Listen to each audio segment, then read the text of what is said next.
Sweet. It is 8 a.m. and we are going to start this webinar. So good morning, everybody. I hope everybody is having a great Thursday. It's almost Friday, which is very good for us. For those that don't know me, my name is Amir Jafari. I am the CEO and founder of Fivespot. We are a full-service digital marketing agency specializing in search engine optimization, social media marketing, advertising, and a plethora of different services. Today's topic is basically surviving local search in 2020. And this webinar is for those who have a Google My Business listing and have engaged slightly in an SEO strategy, but may need a little bit of a bump per se to understand the best way to go about optimizing for local. So today, we're going to discuss a little bit about what influences the local search engines through 5 primary ranking factors. And then next, we'll dive into 3 different strategies that our agency engages in on a daily basis, but also that you can bring back with you to the office and implement with your team today. Now, just a little bit of background. So last year, Google came out with a study, and in 2 years ago. And in 2018, Google had part of the research that they field an average of 3.5 billion searches per day on a global scale. And a large fraction of those searches are people that are looking for local businesses. So a huge portion of those 3.5 billion are people that are looking for local mom and pops, restaurants, bars, plumbers, and so on and so forth. Given that increase in searches across the globe, as well as mobile searches, it's extremely important to have, at the very least, a preliminary presence in local.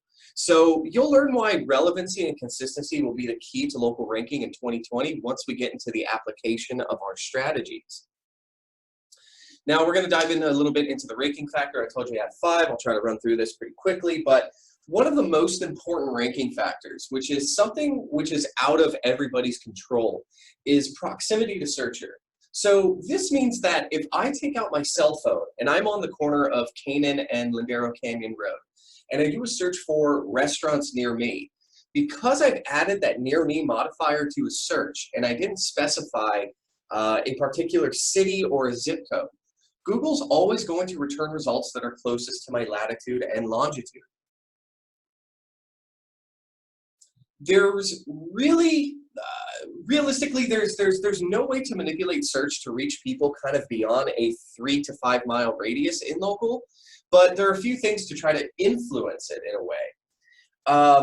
One of those things is you can essentially incorporate local keywords onto your website, and we'll dive into that later when we get into our strategies. But another thing called local schema markup is, to put it short and sweet, it's essentially a line of code placed on your website that can help Google identify your website as a local business site. We'll get into that as well. Additionally, if you have a physical location, or if you run your business from home or a virtual office, say you don't only cater to people within your main city, or even you cater to people beyond the 3 to 5 mile radius, what you can do within your Google My Business listing is add something called service areas. Now, if you go to your profile, you click on the info tab, you'll see a section for service areas. That's where you can implement all of the other cities, states, zip codes, counties, for all of these outside areas where you may not show up in local, but you will have potential to show up once you implement those service areas. So if they fall outside the 3 to 5 mile radius, it's definitely important to look into service areas and add some of those pocket cities. The second ranking factor has more to do with relevancy. Keep in mind that every time Google updates their algorithm, their main intention is to continue providing a relevant and extraordinary user experience for the searcher. So it's extremely important that all of your information is conveyed within your listing and consistent with other directory sites. So in this case, Google My Business relevancy, you want to make sure that your business information is correct, especially your address, especially your phone number, especially your business primary and secondary categories. You want to make sure that your website URL is listed correctly. If you have SSL installed on your website, make sure that you have the SSL URL. If not, I would definitely highly recommend getting your site SSL encrypted, because that is kind of a component of a ranking factor, and Google will produce warning results on your end users' browsers if your site is not encrypted. But that's another story. What you can also do is make sure that you outline your service areas like we had aforementioned. There is another section where if you have a booking page on your website, if you have an appointments page, if you have a checkout page, you can essentially implement that secondary URL on your business listing as an additional URL. Additionally, there are specific amenities and accessibilities you can implement on your listing if your office is wheelchair accessible, if it is LGBT friendly, if it's women led, if it caters to veterans, and so on and so forth. Just dive through all of the potential options that you can fill out within your Google My Business listing. And then also, there is something called Google Posts, which, make a long story short, Google had tried to go the social media route to compete with Facebook. They created Google Plus. It didn't work out, so now they're relaying that same kind of system, similar type of system, not exact, to local business listings. So Google Posts isn't something where you can post the same type of content that you would post, say, on your Instagram account. This would be more where you can convey your value propositions, your discounts, your specials, your upcoming events, your networking groups, and so on and so forth. And there is a section in your Google My Business listing called Posts, and when you click on it, you can add, say if you have an upcoming event and you have a nice poster or flyer, you can upload that poster or flyer, set that post as a particular event, set the date, set the time, set the end date, set the end time, and you can have a call to action for people to actually make reservations directly off of your Google if you have the right type of appointment integration. But definitely check out Google Posts, because it can definitely assist with people that are potentially looking for your products or services. They come across your business listing, they can see that you're actively engaging on your Google My Business listing with these updated posts. Ranking factor number 3, social proof and reviews. This technically has to do with people that are generally talking about your business online, as well as people leaving reviews for your business. Now, reviews are a component, but only a small component of the overall ranking factor. Reviews build trust to both Google and the end user. So if there's a lot more engagement and it's relevant and the reviews are relevant, you should have no problem moving yourself up in search. But a few things can be done to cater to this ranking factor. Obviously, simply earning more reviews from your happy customers. Responding to feedback is extremely important, and we'll get into why in a second. Google also allows users to submit questions. And these Q&As are kind of like think of it like an FAQ, but the end user would be the one asking the question. And then the business owner or the manager of the business listing would be able to respond. So it allows you as the business owner to respond to those questions, and it creates a public entry within your business listing of that Q&A. Also, having a routine feedback culture in your office, and I say feedback culture because, you know, for working in digital marketing for over a decade, a lot of these businesses, they absolutely need more reviews. They know they can do it, but they don't have the processes set up correctly in their office. So when I say feedback culture, what I'm saying is get into the routine of whenever you have your very next purchase, you want to get your customers while they're hot to leave reviews on these sites. But have a routine to reach out to them via phone, via text, via email, and see how their experience was with your business. There's an art to, for lack of a better word, soliciting other people to leave reviews, but there's also an art to how you present yourself with your overall business and how you present yourself when you're asking your happy customers to leave feedback. So we'll get into that shortly. It is part of one of our strategies here. Let's go to the next slide. Another important ranking factor is mobile friendliness. Now, if you recall about, I want to say 10 to 12 years ago, when mobile sites were first arriving, developers had to create essentially a, quote, mobile version of your website which would clone your website and create, I'm sure you guys have seen an m.yourbusiness.com or yourbusiness.com/m or mobile as a partition. Most websites now are built using what is called responsive design, meaning that no matter what the size of my browser is, if it's big on a desktop, if it's small on my iPhone, that I'll see the same content and have the same user experience as everyone else. So right now, if you take out your cell phone and if you browse your website on your cell phone and you find that you're scrolling left and right to read content, your site is not mobile friendly. If you browse your website on a mobile device and find that you have text or images that are cut off on the sides and you're not able to scroll left and right, then your site is not responsive. And you can run, there are tests, you can Google mobile-friendly tests to see how Google sees your website from a mobile perspective. But a few other things that you can do is incorporate site speed in addition to mobile-friendliness. Site speed is another component of the overall ranking factor, but not for any type of general reason. I say site speed is very important to the local and mobile ranking factors because say if I'm in, say, the Rocky Mountains and I'm running my cell phone off of 2G or maybe even 3G. I got a very, very, very slow connection and I'm trying to access your website. If the site is taking forever to load, I'm not really going to have a lot of time for that. So I'm going to immediately bounce out. This pertains to what is called bounce rate and average time on site within your Google Analytics of your website. So after this meeting, I would really like everybody to look into their analytics and check out their last 30 days bounce rate and time on site.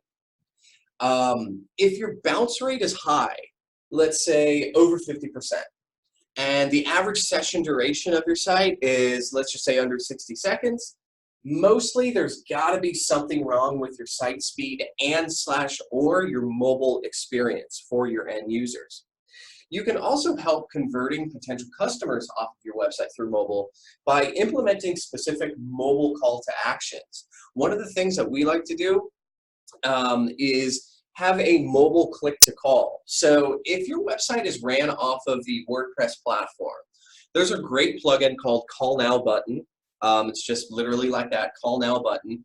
And basically what it does is when somebody browses your website on a mobile device or when it busts into responsive, you'll see a little phone icon that's static at the very bottom of your site. And it's always there, no matter what direction they scroll, what page they visit. So it's easy for them to access the ability to call your business without having to go to a contact page. And you can also do this by implementing conversational forms or just general forms collecting information above the fold, the first thing that your mobile user sees. Last but not least, keyword usage is also a very important part of the local ranking factor. And this is why at our agency, we like to segment our keywords for our clients by having what are called core and secondary keywords. So to give you an example, core keywords can pertain to your main business category, what type of business you are.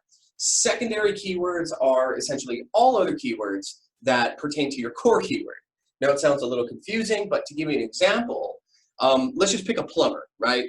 A plumber's core keyword would be something like plumber, plumbing, 24/7 plumber, emergency plumber. And since plumbers engage in things like unclogging drains, fixing water heaters, and so on and so forth, a few good secondary keywords for those would be drain cleaning, water heater repair, repiping, and so on and so forth.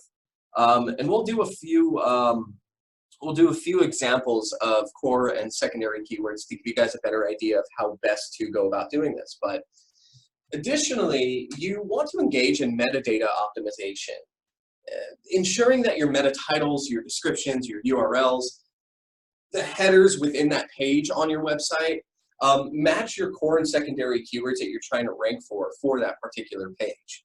And also adding keywords to your business description. We've seen some clients move the needle a bit up in search when they add kind of their core and their secondary keywords within their business description on Google My Business. But we've also seen listings get suspended. So if you are going to add particular keywords within your business description. Do not, and I repeat, do not add cities to your business description.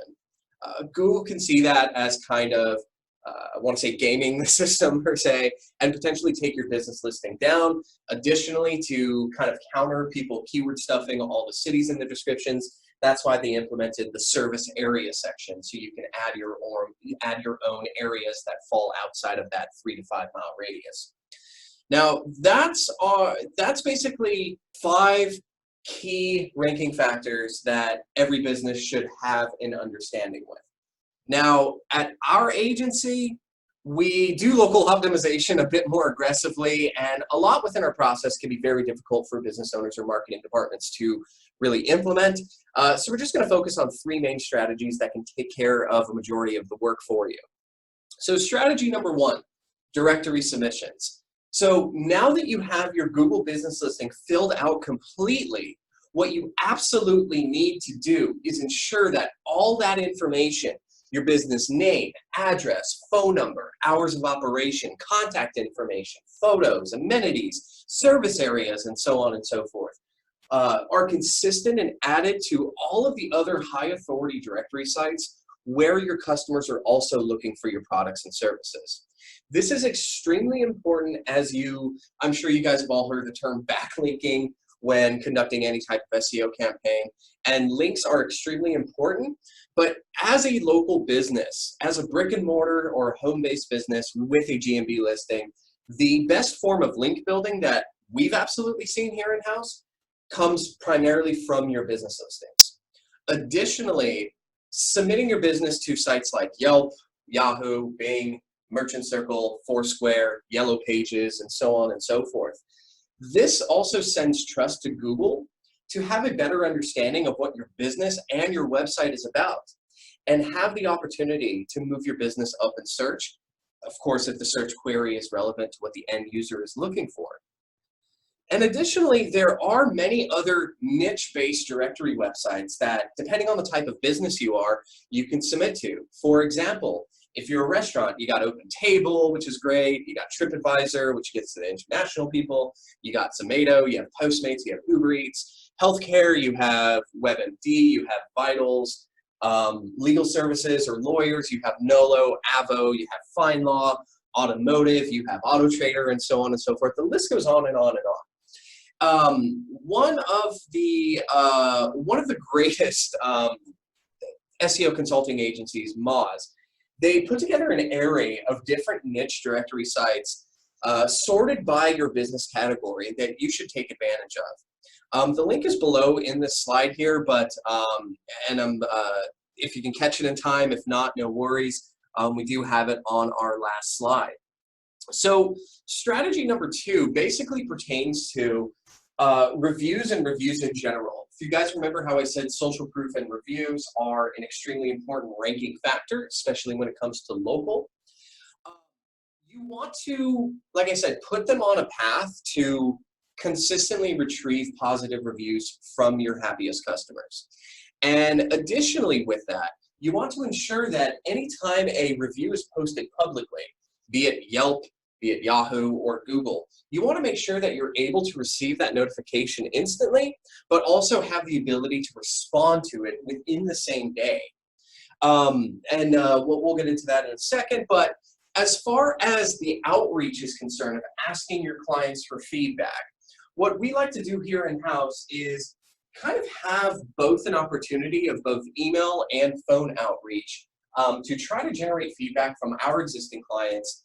And then if the initial feedback is great, we want to put them on a path to leave a review on one of those third-party sites like Google or Yelp. So sending these emails out, it could be as simple as sending an email out saying, hello, my name is Amir Jafari. I'm the CEO and founder of Fivespot Digital Marketing. We really appreciate you taking the time to work with us throughout these 6 months. We hope we were able to deliver and over-deliver for you. We are growing as an agency, and like you, our business depends on these positive reviews. Our business depends on actual user feedback and not artificial feedback.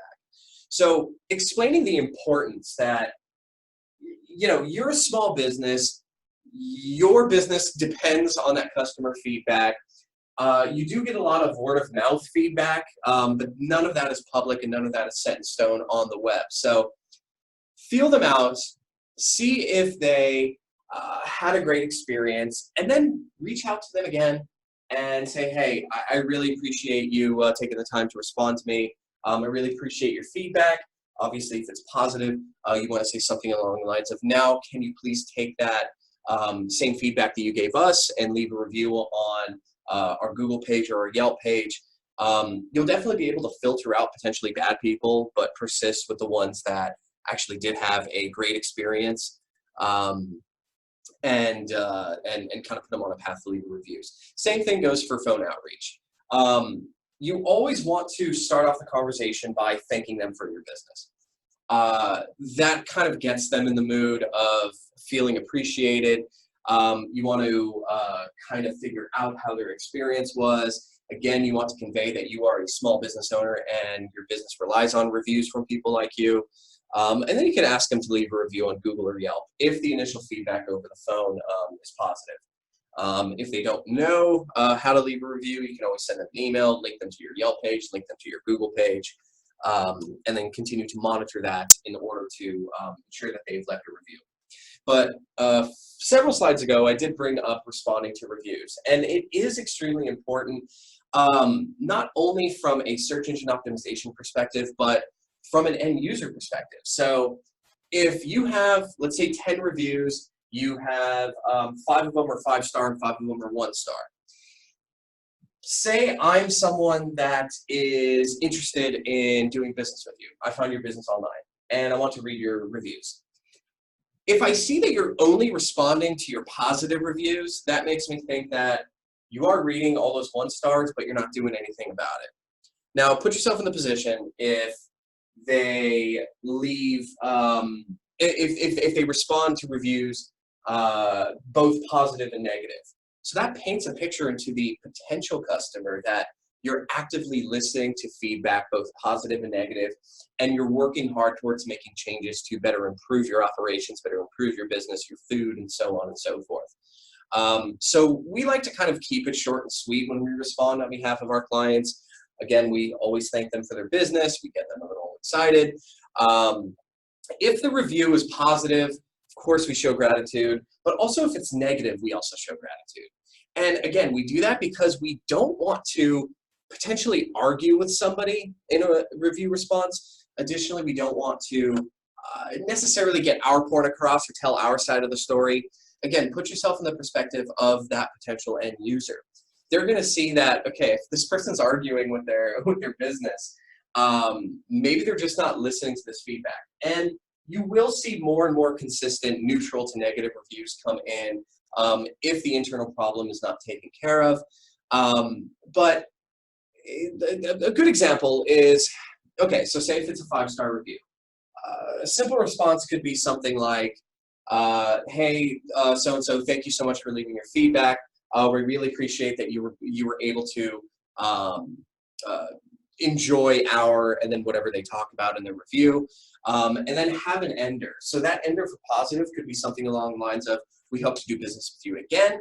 If it's negative, again, thank them for leaving their feedback, apologize for the inconvenience, end it with a note saying, we hope you can give us the opportunity to earn your business again.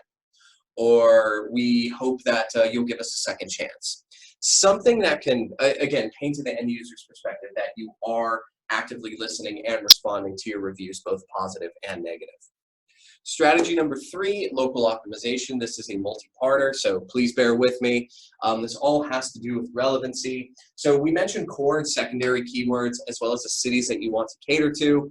So you want to make sure that each service page, your home page, your contact page, your about page, all your pages are essentially titled to cater to those particular core and secondary keywords.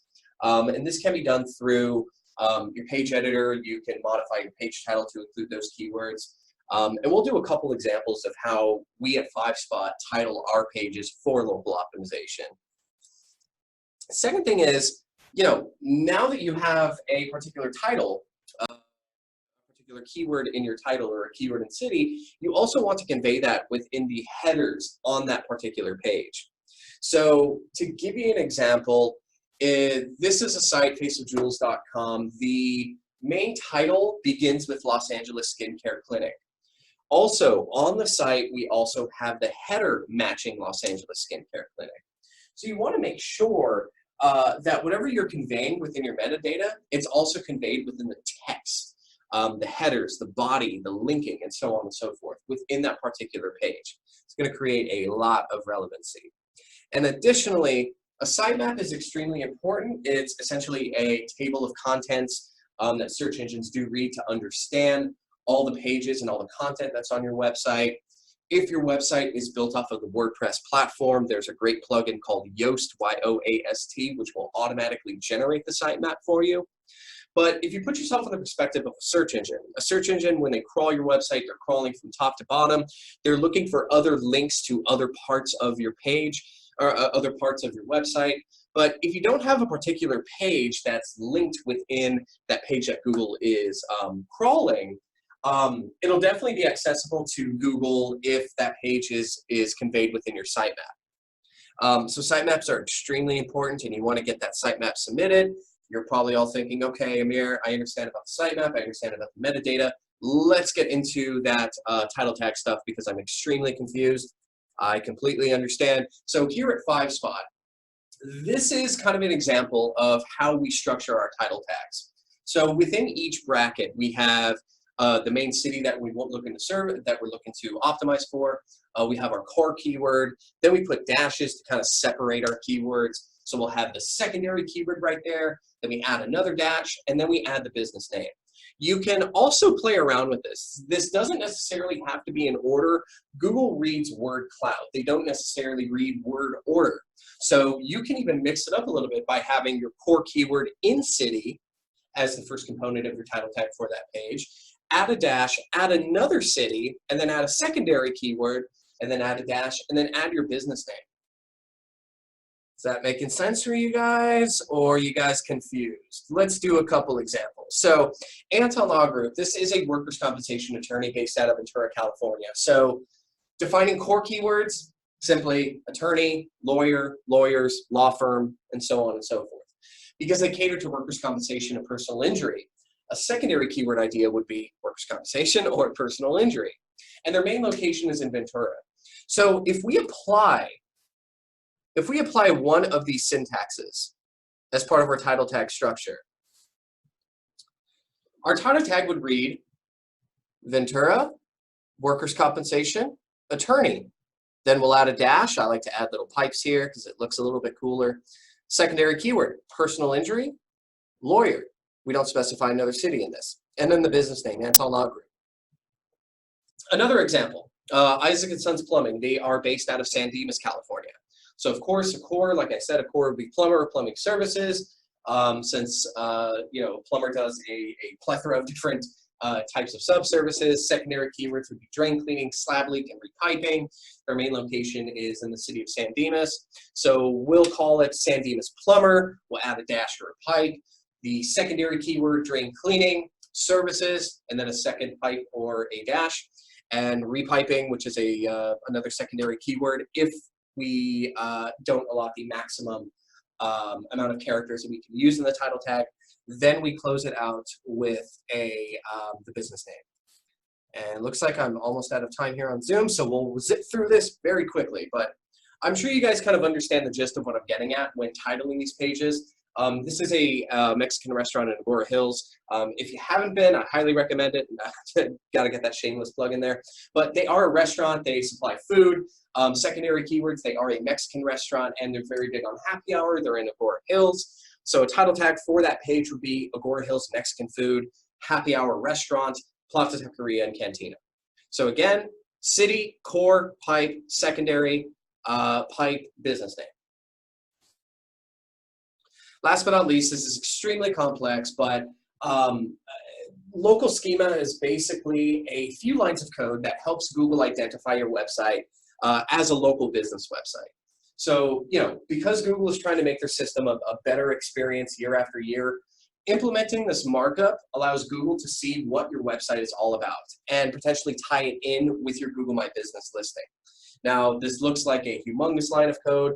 There are generators out there. In our very last slide, we do have a URL that you can go to where you can plug in your business information, generate this code, and then what you do is you take this code and you give it to your web developer and you say, hey, I need this implemented on my site throughout every single page.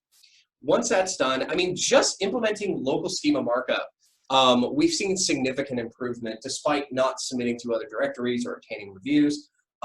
This is kind of a best kept secret amongst agencies, but I'm very excited to convey this information over to you guys. Just implementing this, you'll see significant improvement in your local ranking for people that are searching for your particular type of business or products or services. So a little bit of homework for everybody to do. Again, to recap, please ensure that your Google My Business profile is fully filled out. All the services, the service areas, your amenities, your accessibilities, and so on and so forth. And then once that's done, take that very same information and replicate it to all of these other directory sites. Have a plan of attack for generating more positive reviews from your clients, but also kind of create that feedback culture, because your business does run on customer feedback, no matter what type of business you are, and you need to make sure that your happiest customers can convey that publicly on behalf of your business in order to potentially increase the opportunity to close another customer. Define your core and secondary keywords. So again, your core would be your main type of business that you are. Your secondary would be your specialties, per se. Append those throughout your website, your title tags, your metadata, your page content, and then also definitely look into this local schema markup for your business and get that added to your website. Now, if you're looking for information on how to check your business listings, like say a lot of people that I'm speaking to today, you guys mostly have Yelp listings, but you want to make sure that the name, address, phone number, and so on and so forth are consistent. What you can do is go to fivespot.co/hub101. I did this presentation last week at Hub 101, so the URL is still up there. If you're looking for, again, that link to find the best directory sites by your industry, those niche directory sites, everything's there on fivespot.co/hub101 to generate the local schema markup. And also, if you want more information about how we can help automate that review outreach, especially if you deal with over 100 customers on a monthly basis, it becomes a little bit tedious to have a system set in place to ask for reviews. We've built an automated system in-house that can help you guys with that. If you guys want more information about that, go to fivespot.co/hub101.